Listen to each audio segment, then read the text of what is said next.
Hello, my name's Joseph. Many of you will have met me either as a member of the LaTeX team or as one of the moderators on the Tech Stack Exchange website. Today I'm talking about something a little different, which is developing new resources to help people learn to use LaTeX. This fits in, I think, with one of the themes of this year's TUG conference. Looking through the list of talks, we have several people talking about things like resources for new users, using LaTeX online, interactivity, and that is clearly driven by two factors. First, this is the first virtual TUG meeting. We're all learning to use new methods, remote working, online teaching, etc. But secondly, I think it reflects the fact that today, in 2020, there are possibilities for interactive tools which perhaps didn't exist even 2 or 3 years ago, certainly not 5 or 10 years ago. And so we're seeing many people begin to use those tools to bring them to LaTeX as they have in other programming areas and more widely. So what I want to talk about today is how efforts I and others have been involved in developing a new website to bring resources for new LaTeX users into existence. And that's going to be about taking existing resources, building new content, and bringing in new technologies. I'm going to start by saying that my talk here is about LaTeX as a document preparation system. That is, making entire PDFs or possibly other outputs from a complete LaTeX source. I know that if you look through the other talks, some other people are focusing on maybe the mathematical language of LaTeX, we could say just math mode, or a subset of LaTeX to work in particular context, and that's all very valuable work, but as I say, just to emphasize, I'm looking at LaTeX as a document preparation system. And because this talk is really about interactivity, websites, resources, I'm not going to be using a lot of slides. Almost all of what I'm going to show you on the screen is going to be websites. There will be a little bit of me actually interacting with them, and that's because that's what this talk is about. It's not about me showing you a big stack of slides. What that does mean is that I want to put my acknowledgements in up front so that the fact that this is not just me is emphasized, and so I can acknowledge 1 or 2 people who I feel have made a particular contribution here. So here's my acknowledgements. So I've put at the top of my acknowledgements, you'll see I've highlighted David Carlisle. So David is a fellow member of the LaTeX team, and David has been instrumental in getting Learn LaTeX to move forward as quickly as it has, and also, in fact, as we'll see shortly, in some of the predecessor material.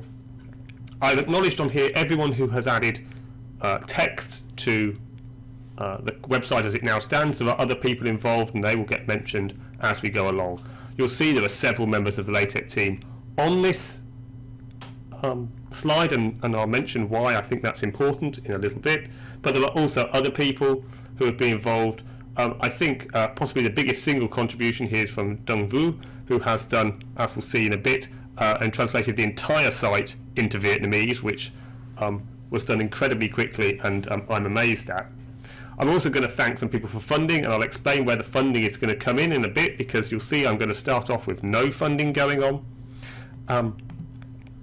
I'm going to thank their UK TUG, that's the UK Tech Users Group, and TUG, we all know who TUG are, who have agreed between them to put up money for some development work that I'm going to discuss in a little bit. But that's the slides. What we want to talk about is learning LaTeX, why we would want to be able to have resources to learn LaTeX, etc. So I'm going to start by moving to my web browser, and I'm going to ask the question, let's imagine I'm a new user. How do I go about learning LaTeX? What resources can I find online? And this question came to me over lunch at the most recent UK TUG meeting, where there were a group of us, including David Carlisle, Jonathan Fine, who I know is also talking, and Nicola Talbot, who I'll be mentioning about where these resources come from. And we were talking about what you could find if you looked online for LaTeX. And it got me thinking, what would happen if I was a new user looking for LaTeX resources? What would I be able to find? what would be difficult to find, and how did that fit in with what other programming languages are doing, and more widely the possibilities of, say, the internet in 2020 compared to the possibilities of the internet when I was learning LaTeX, or indeed when LatexTutorial was released in 1994. So here you've got, I'm obviously going to do these searches in Google. Unsurprisingly, if we look for just learn LaTeX, our top hit is going to be Overleaf's Learn LaTeX in 30 minutes. And I want to emphasize up front, I'm not saying any of these resources I'm showing here are bad. I'm just going to explain why what I'm trying to do with learnlatex.org is a little different. So we go through here and we get Learn LaTeX in 30 minutes from Overleaf. We've got LatexTutorial.com. We have some videos. Then we have a tech Stack Exchange question. And then we go through to a website of a university in the UK. And then we find some other information, Learn LaTeX in X minutes from a dedicated website again. Let's have a look at some of these resources. So, Overleaf's Learn LaTeX in 30 minutes. It's a nicely structured piece of information. You'll see here we've got their syllabus, which covers quite a lot of core content. If we look through here, what is LaTeX, why learn LaTeX, first piece of information, and then we get something about document structure, we get images, lists, maths, formatting, tables, and they, because of course this is Overleaf, and for those of you who don't know, Overleaf is a LaTeX online complete service. They have downloading your finished document, because of course this is focused to some extent on their commercial desire to have people use their website. As we go through this, we have one longish page which has got lots of little examples showing us what we put in and showing us what we'd get out. And because this is Overleaf and because they run a website that provides a full LaTeX environment, we can open the examples in Overleaf, and we will come back to that in a little bit. I'm not going to open their own examples, but I will come back to that idea. So that's one way we could do that.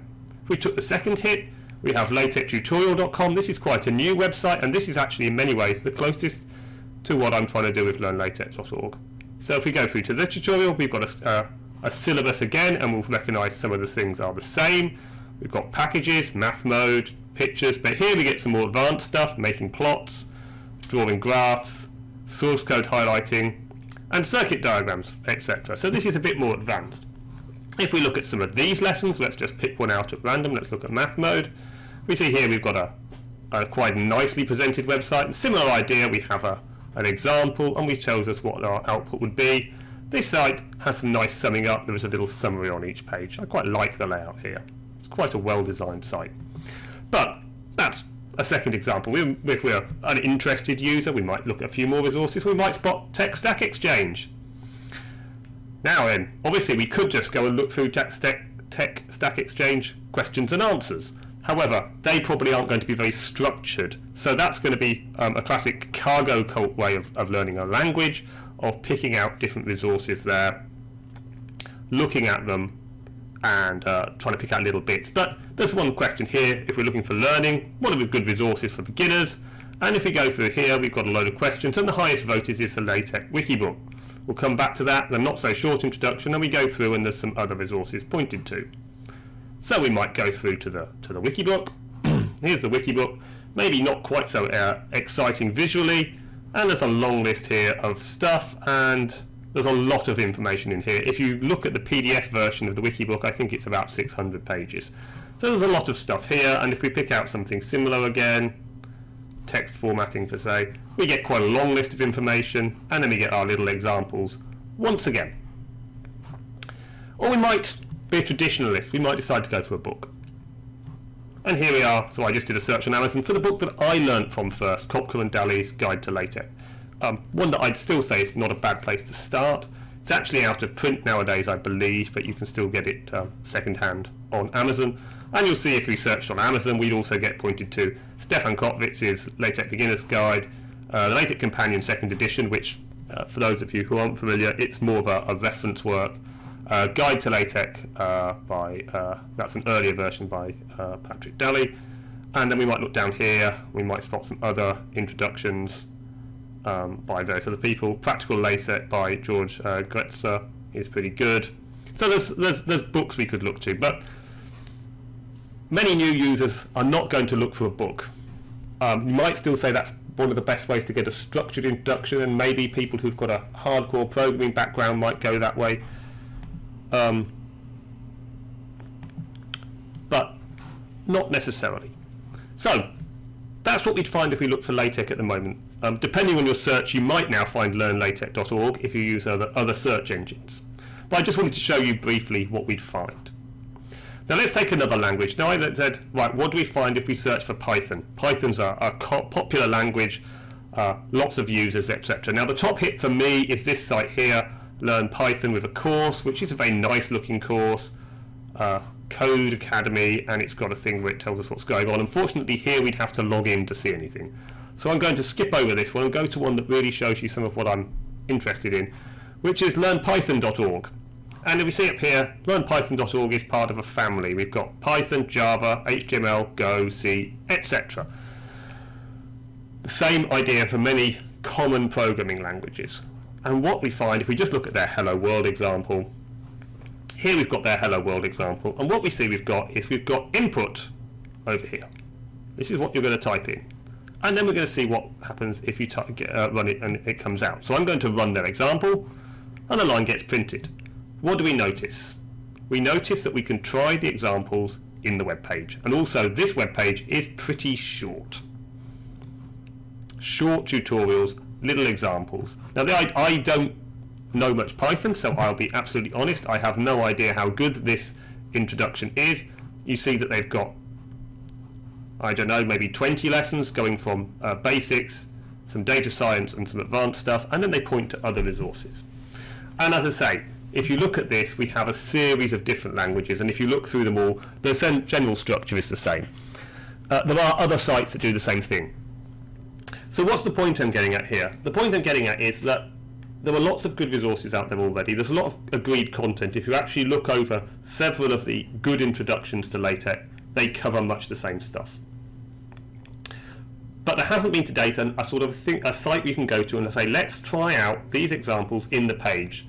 You've got Overleaf's example, but we'll see Overleaf's interface in a second. It's a whole web page on its own, and that's fine, and that's good if you're actually writing full documents, but as a learner you probably want something where you can see the examples and work on them in the space. Or you have sites where they have some good examples, but you'll need to copy paste them out. Now if I'm a new user, I don't know if I want to use LaTeX, I've got no idea how to set it up, etc. I probably want something I can try out first and see if I want to get over that barrier. I probably don't want to buy a book, at least initially, and as I say, I also want resources that are well structured and up to date. And one of the problems with a lot of other resources that are on that list, some of the academic sites in particular, is they're older, people write them, they put them on their personal web pages, and they sit there. Now the Overleaf resources are pretty good. The Wikibook has had some issues. Most of the textbooks you read are quite well reviewed, but not all of the resources are equally up to date. And also, there's a question of scope. I think if you want to introduce a new user to LaTeX, you don't want to terrify them by showing them all of TICs, how to do hyperlinks, etc. up front. I think you want to get them over that barrier. So my thinking was what you wanted was a website which did three things. First, it had the examples that you could use in place as far as possible, so you could test out without installing LaTeX and without having to leave the site. Secondly, you wanted a curriculum that was focused on the needs of beginners and what most people need. Now, some people will think that that means lots of math mode because there's a lot of LaTeX users are mathematicians. But when I've run face-to-face courses, there's also a lot of LaTeX users who aren't mathematicians. And you therefore need to strike a balance there. The third thing that I wanted was the information to be reliable and up to date. So I wanted to have the idea of a team around it who would be well placed to keep information up to date with any changes in LaTeX, any changes in packages, etc., to give advice on best practice within that space. And then I thought, if you're going to set up a new website, you really want to be wrapping this up in something that looks good, looks modern, and is accessible. And that means not only it's well written, it's got a picture, it's not got pictures in it, it's going to meet the sort of mobile phone friendly structures, etc. And so I felt we wanted a site that could do that. And I sat down to think about how we could go about it. And I started with two things, both of them really linked to UK TUG. So the first is this, the Tech Frequently Asked Question List. And this was first written by people from UK TUG many years ago now. And then it moved to being maintained by Robin Fairburns, who did a very good job on his own as a tech source. And then when Robin retired from that area, David Carlisle and I primarily took it over, and we decided that because that made life a bit tricky, and because most people now are looking online for their information, it was better to move the frequently asked questions to a web-based approach. And what we did was we set this website up here, techfaq.org, which has got all that information. It's got all the stuff that Robin wrote, all of that history. It's all been imported into here, but the structure is different from how it once was. And what we did was we moved it to GitHub Pages. So here's our GitHub Pages site, and GitHub Pages makes it very easy to publish websites using Markdown for the content creation, and what's called Jekyll is their framework that then turns it into something that looks nice, and they provide free hosting. So you'll see here for the frequently asked questions, we just have one little markdown file. I'll just open up one markdown file per question. If we look at the raw source, they're quite straightforward. We have a little bit of metadata at the top, and then we have the content written in Markdown. Markdown is very popular nowadays as a lightweight markup language. It doesn't have the expressivity of LaTeX. There are things you can't do, but as a good balance for making content online accessible, it's a good place to start. So that was the first thing. We'd done that for the frequently asked questions. Now the frequently asked questions just needs to have text, and it can have its demos. If we find something here, it's got its little demos that are just code. So they don't need to have any interactivity. And these are quite short. But it was quite easy to set up. Now it's set up, it works quite well, and it's because it's on GitHub, we can ask people to contribute small or longer chunks of text. And the second thing is that UK TUG has run in the past physical lessons, physical courses, about a day course based on material that Nicola Talbot, a long-standing member of UK TUG, initially wrote. And Nicola wrote this material some years ago. I and a few other people worked on it a little bit, and then we put that on GitHub. And on here we've got a series of text files, and it makes some slides, and it makes a handout with some examples of things to work through. And I've got a curriculum from there and some content. And I thought, could we take this content, round it out a bit, think about it again, use GitHub Pages to do the hosting and the interactivity, the ease of writing, look for some ways to host things interactively, maybe using Overleaf, maybe using other things, and come up with a new site. And so that's where the idea of Learn LaTeX was born. So over here, this is the site as it looks today as I'm recording. I'm recording a couple of days, you'll see here. It's the 21st today, so I'm recording a couple of days before the meeting. And the reason I'm saying that will become clear shortly. So at present the design doesn't look stunning here, but we'll come to why that is in a bit.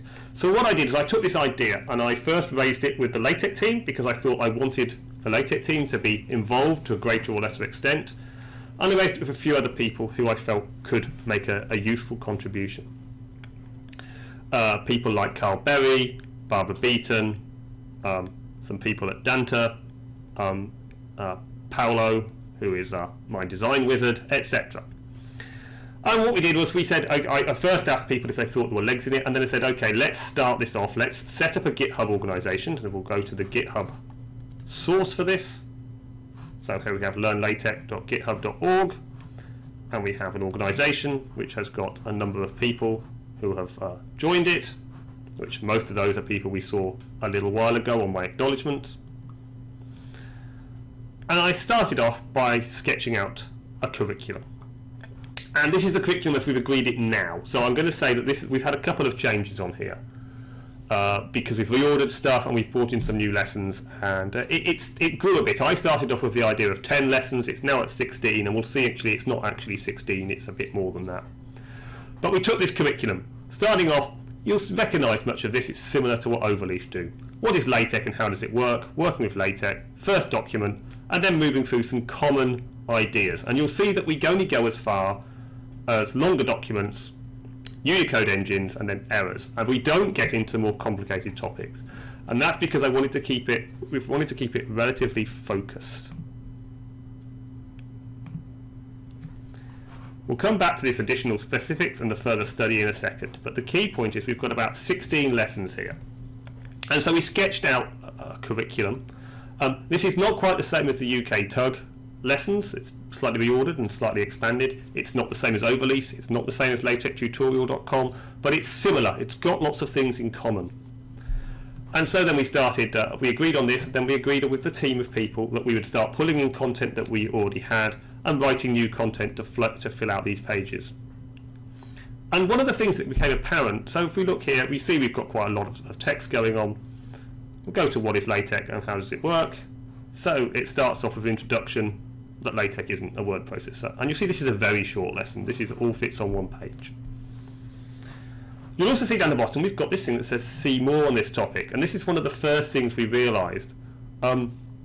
15, even 20 lessons isn't enough to cover all the things you might want to say even on a beginner's site, but it is enough to cover a core curriculum. The things that you want to say, but you don't want to say them and distract people who aren't interested. So what we realised is we'd split the lessons. So you'll see this one here is called Lesson 01. If I go to see more on this topic, this then gives us more 01. So what we decided was each of the lessons would have a parallel additional information space. This is stuff that people wrote that we wanted to have on there, but that maybe didn't fit into the main lesson. So you'll see here about LaTeX, we mentioned tech. This is the only place we mentioned tech in the development, because for a new user, the difference isn't really important. And we also mentioned context here, because this was another thing that we felt we could put in here. We'll go to the next main lesson, and then I start talking about installing LaTeX. We've tried to be pretty neutral about things like what text systems to use, what editors to use. So you'll see here I haven't specified an editor, but we're back with this idea of working online. And one of the things we wanted was to be able to work online with LaTeX, take the examples and work them online. So our initial idea was to go back with Overleaf. We go to Overleaf here, and I'll just log myself in because I'm not logged in at the moment. And we've got some examples here. I only really use Overleaf for doing testing, so you'll see that.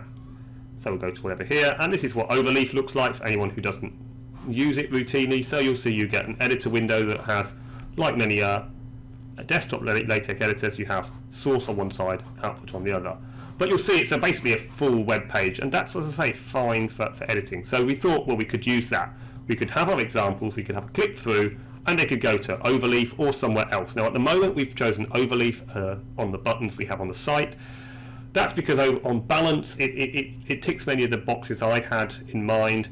It's got a quite nice interface, it's got an up-to-date text system, it's using a real LaTeX system. You can find various websites that provide online LaTeX experience. Some of them are using a real behind-the-scenes tech distribution, some of them are trying to do it in the browser, some of them are using other approaches, but quite often several of the sites have got older tech installations, or they only provide a subset of packages, etc. Overleaf is using a full Docker image, I think, behind the scenes or something similar. So it's got the full Tech Live LaTeX. It's not the only site that does that, but at the moment I felt it had the best balance of not only that, but also the look of the site, the interface. So you'll see, but we have mentioned there's Paperia. There are others, and we may yet, we're still in development with Learn LaTeX, or we may yet extend up. So we're going to go on to the next example. And the reason we're going to the next page is this has got our first LaTeX document. And this is where David has been instrumental. So David's been working on how we can make this little box here actually be interactive. And what we've done, we started off, David provided some very simple JavaScript that let you have some buttons that said edit, copy, and then open in Overleaf. So we'll do open in Overleaf because I've just showed you Overleaf. And you'll see that I've copied across the text that I had in the web page. But what's more interesting is if I change this text in my page, I open this in Overleaf, it's changed here. And we wanted that idea that you could edit in the page and have those live examples be the things you were testing. Now, what we've done is we've actually moved away from David's JavaScript to an editor called Ace. Ace is used by a lot of programming websites, and what it means is it's dealing with the editing. So you'll see I don't have to activate editing. It's got code folding if should you want it, and it's got syntax highlighting built in. So that's all automatic. And then we wanted to be able to take the ideas of online working and have what I've shown you on Learn in Python, something that actually works in the web page. Now it turns out there's a few ways you can do that. They all fundamentally work by your sending the text of your edited example to those sites and they're returning a PDF. And we started off with a couple. We started off with LaTeX Online and one called LaTeX over HTTP. And we interacted with both of the developers of those systems to try and get new features in, because we wanted things like an up-to-date tech system, so Tech Live 2020 ideally. We wanted to be able to send not only PDF LaTeX files, but ZTech and ZLaTeX and Lua LaTeX files, but as we'll see in a bit, also Japanese, so PTech and UpTech files, and we're going to be able to run things like make index. But it turns out that in many ways it's easier to have all of that under control yourself. So David again has done some stunning work. He set up his a website called LatexCGI.xyz, and the reason for that is it means he controls the text system, and we return the PDF as pdf.js, and the reason for that is to do with mobile. So we'll just click this button and you'll see we've compiled our PDF, and we get a little box, and this is the PDF viewer in the page, and you'll see we can run the file, run it again, we can delete the output if I file in the browser. If we just extend that out and we run it again, we get our PDF created. We need a bit of space for the PDF, and this view may change a little bit, and I'll come to that in a little bit of time. But the point is that what we've been able to do with relatively little input at this stage is set up a system that will run LaTeX in the page. What I'm going to point out at the moment is this is all in development, and particularly at present LaTeX Online here is running on a free account on a hosted online solution. At some point, depending on how many users we actually get, we may need to find ways of funding that hosting, because of course there is a cost to that, but at the moment that's running on a free system. So that's one of the really important things I wanted, a way to do this work online.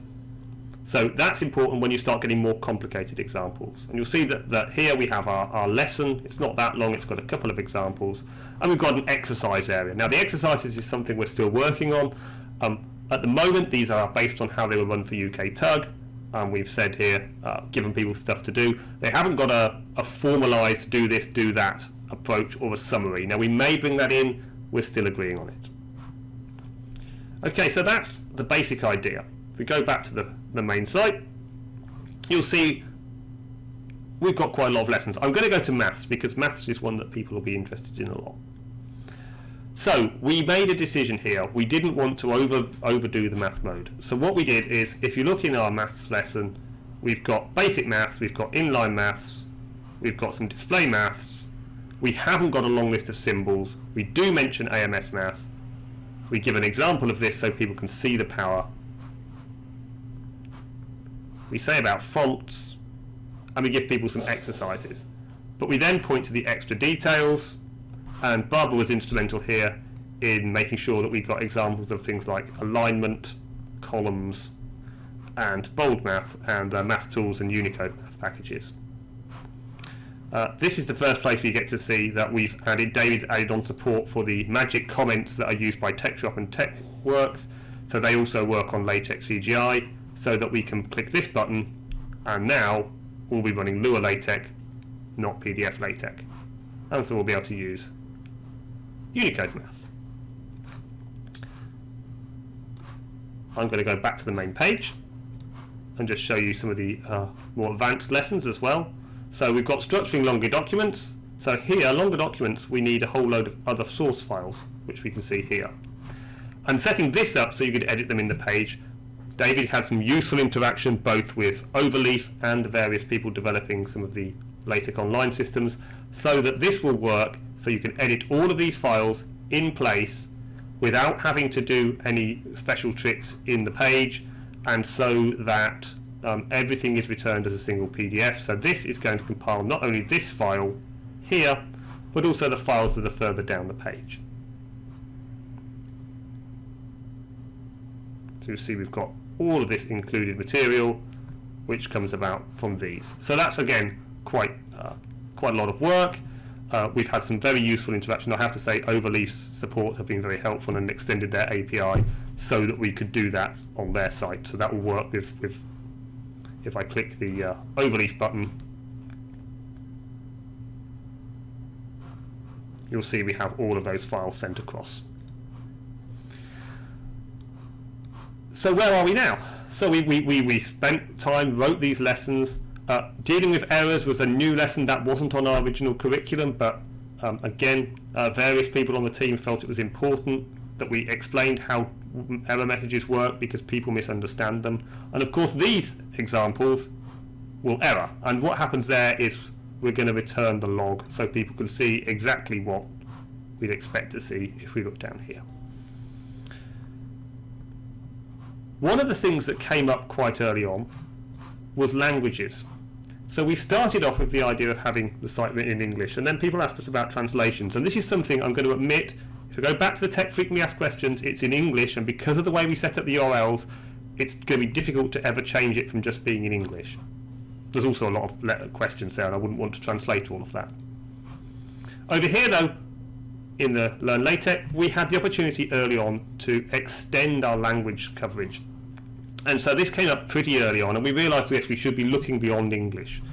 And so if I go to my drop down here, we've got a number of translations. Now I'll be honest, there's only one of these that's fully functional at the moment, and that's Vietnamese, so we'll go there. Now I don't read Vietnamese or speak Vietnamese, so I take it on trust that this translation is correct, but you'll see everything here has been translated, and it includes our buttons that will take us through the different languages. So I say this was an amazing piece of work by our translator there. Go back to English, you'll see we've got other languages, but I will be honest, if we picked for example German, at present you'll see this looks suspiciously in English other than the document titles, and the reason was we were wanting to start setting up structures, and what we're hoping is as the content settles that we will get these lessons translated into the different languages, and I'm very happy for people to volunteer. So we'll go back to English, and I'll point to two other things we've got. So the first is, once we realised we wanted languages, we also realised we might want language specific lessons. So our vision at the moment is that these 16 lessons and their more information text, so that's 32 pages, should more or less be translated as is into other languages. People might choose to rewrite the examples so that they're actually in those languages, but we'd expect them to be pretty similar in the main. But then you're going to have language specifics.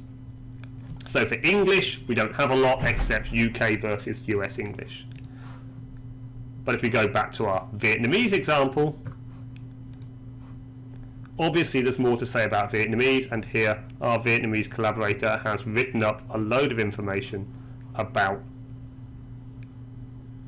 Vietnamese specifics. And so we're imagining this is an area where we could have one or more extended lessons that will cover those different things. So I'm going to go to the Japanese one. That's because I know there are two additional language lessons in Japanese, and you'll see here at present these perhaps need rounding out, but these ones show you P-LaTeX and Up-LaTeX, which we're also going to show you actually work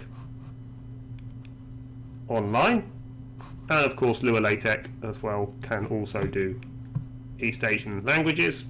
This is going to take a little longer.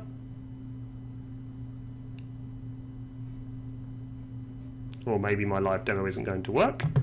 Oh no, there it is. So you'll see we've got the possibility there to extend out into other languages. We've also got the additional study, and that's the promotional aspect. What can LaTeX do beyond what we've shown? So we've added this on a sort of short series of demos. We've got some short demos: chemistry, linguistics, chess, poetry, and the obligatory ticks and plotting, to show off what you can do beyond the basics that we show. But we didn't want to get bogged down in having too much of that. So, where are we now? We're at the stage where we've got the content, we've got a structure, but we've got quite a plain looking website. This is the default look you get from GitHub pages. There's also little bits and pieces like exactly how we set up the menus, etc. So what I wanted to do, and an important part of the overall project, was to have funding for someone who is a real web developer, someone who actually knows as their job what they're doing with developing accessible modern websites. So that's where the funding has come in. Our designer, Jonas, who is the person responsible for the LaTeX project website, has now just started work on looking at not only the design, how it looks, but also some of those behind the scenes things like making sure that the language strings are right, so that when people search for our site, they get a site that works on their laptop, their desktop, on a mobile, that works in different languages. It tells the search engines which page the pages are actually in. It's got good navigation. It's got a well-designed, well-thought-out appearance, etc. So that work has just started. I'd expect that to be meaning that the website will be updated relatively soon. I don't have an exact time on that, but I'm hoping by the end of August that we might start to see that come through. And to make that, just to add that bit of polish that makes a difference between something written by people who are experts on LaTeX and something written by people who are experts on LaTeX working with someone who's an expert on web design.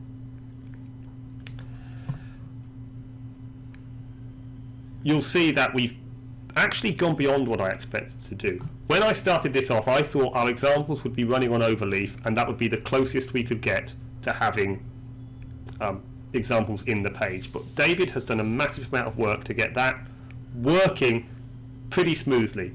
I'm sure there are small refinements. We've been asked about whether we should have static pictures of the examples as well as the dynamic ones I've just shown you. At the moment I feel we've got the balance right, but I'm willing to talk about that. We've still got, obviously, do we need a little bit more content? Do we need a summary for each lesson? Do we need formalised exercises rather than suggestions about things people could try out? We've got the question of getting those translations done. How do we get the translations done? How do we keep them up to date with different changes to the main lessons? So there's work to do, but this has taken us from the first ideas about 7 months to get to this stage. It's working very well. I think it's going to be a good way to point new users to learn LaTeX. We're not trying to tell them everything they need to know.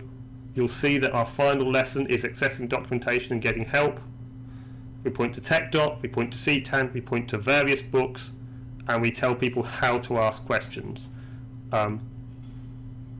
Because that's the sort of thing they're going to need to know. You'll see I've pointed here, we are, as I said, books, and many of those books I found in my Amazon search are showing up there. So we're not trying to be all things to all men. We're trying to keep it focused. We're not trying to cover every topic, but we're trying to make it possible for new users to find an up-to-date, good-looking, well-organised, interactive website on which they can use LaTeX as a document preparation system, and then hopefully they will take that information and go to other places, maybe take it into using MathJax Online, maybe take it into making HTML documents using Tech for HT, who knows. But we want to be able to get new users in and lower the barrier to entry and use the fact that we have a lot of good resources. With that, I'd like to thank again particularly David Carlisle, but all of the people who've been involved in both writing the content now and providing some of the content that we've drawn on. I'd like to thank Overleaf for being helpful in some setup there. I'd like to thank the developers LaTeX Online and LaTeX over HTTP, both for letting us use their service early on and also for sort of basically pointing us in the right direction about how to set up a system. I'd like to thank Paulo Sereda, who's also been from the Island of Tech, who we've also been in discussions with in that area. I'd like to thank again UK TUG and TUG for providing funding that is going to let us do the web development side of things, which I think is important for making the site really hit all the buttons I want to. And I'd like to thank all of you for listening to this talk, and I hope to see you all trying out learnlatex.org and giving us the feedback that we need to improve the site and telling new users about the site so that they can get the benefit we hope they will do. Thank you very much.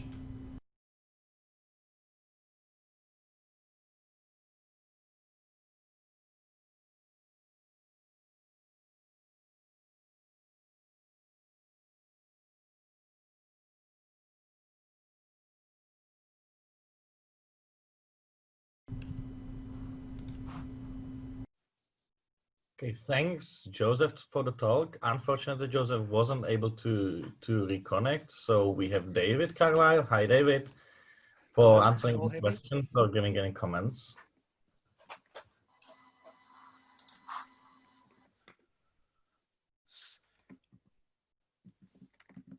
See if there's any comments in there.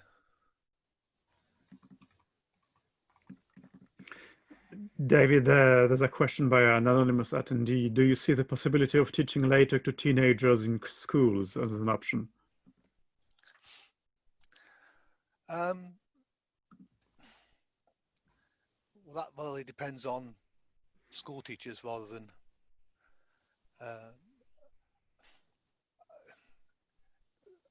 my wife was a school teacher, total maths. She used LaTeX, but she had some local help. It's hard to get a community. I don't know really. I mean, teaching teenagers isn't I know about LaTeX, but teaching teenagers is a subject I'm not really an expert in. I've got a teenager at home. I mean, they all use Word, and it's the same as journals. If you can't just decide to use LaTeX and decide it's better, if your school wants you to submit some online learning system, a Word document, then it's not really in your power. So you have to have a whole infrastructure, and currently, certainly in the UK, that seems to be Word-based. So I don't know really. That's I mean, certainly teenagers are quite capable, would be capable of learning LaTeX. It's not that that they're technologically able to. I don't know. I'm sure the people on the call who are closer to educational fields.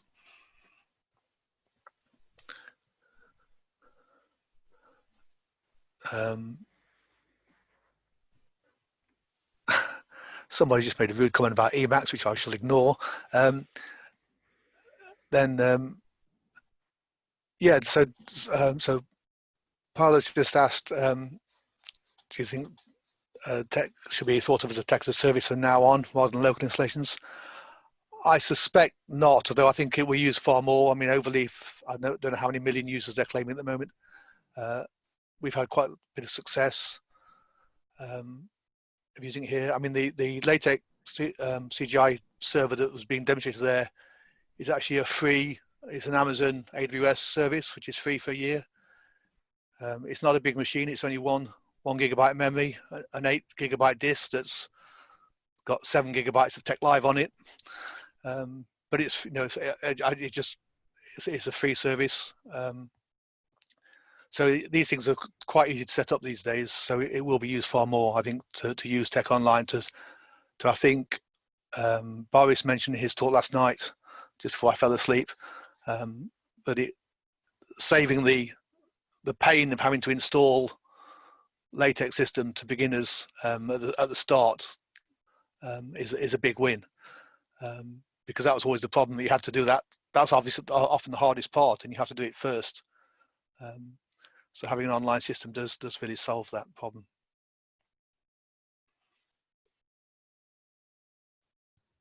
Yeah. Then David, there are 2 questions coming from the question and answer button. If you click the button on the bottom. Yeah, sorry, I was only watching the chat. Where's the Q&A? How this one? I was only given like 30 seconds to know I'd be on live for this question. Yeah, no worries. So, I mean, yeah, so there's a question about using LaTeX for continuous integration, GitHub, GitLab. So yes, we do that. A slightly different setup. So if you look at, for instance, all the testing we have in for the actual LaTeX sources, for the core LaTeX releases and the major packages like AMS Math, they all run on GitHub with LaTeX running on Travis, which is GitHub's sort of companion CI system. Was before they got their own, and that's all open source. So you can look at our setup to use there. That's certainly yeah. So if you look at the LaTeX 3 GitHub organization, or the setup we use for running LaTeX tests online is in there in the open source part of that. Here's a plan. Okay, so the question is a plan for a similar page for plain tech? I mean, technically, it could run anything. You know, it's a CGI bin script, so you I restrict it to LaTeX systems for security reasons mostly. So as Joseph mentioned in the talk, we want to keep it focused, so we're only restricting to sort of core LaTeX features in this course, but it's all on GitHub. People could easily take, well, the GitHub for the course is there. The source for the server, the LaTeX CGI server, is also on GitHub. So if you go to latexcgi.xyz, which I could put in here, then there's a link in there to the source. So you can, I could if I could actually, there. So the server is running at latexcgi.xyz. So if you go there, that's the sort of rendered view, but there's the link there to the GitHub sources. Yeah, so people could certainly add such a thing. We might consider having more advanced courses on top using the same platform if it goes well. It's really only announced today, so we've had very few users who are actually trying to learn LaTeX. Most people who've used the site so far have been using LaTeX for 30 years or something, so it's hard to get a objective view. There are 19 people use the LaTeX CGI server today. Yeah, so if it turns popular, we could run more advanced courses for, you know, LaTeX 3 code or for TIX or, you know, anything else that's not covered in this course to run a separate course on the same platform. But, you know, first things first.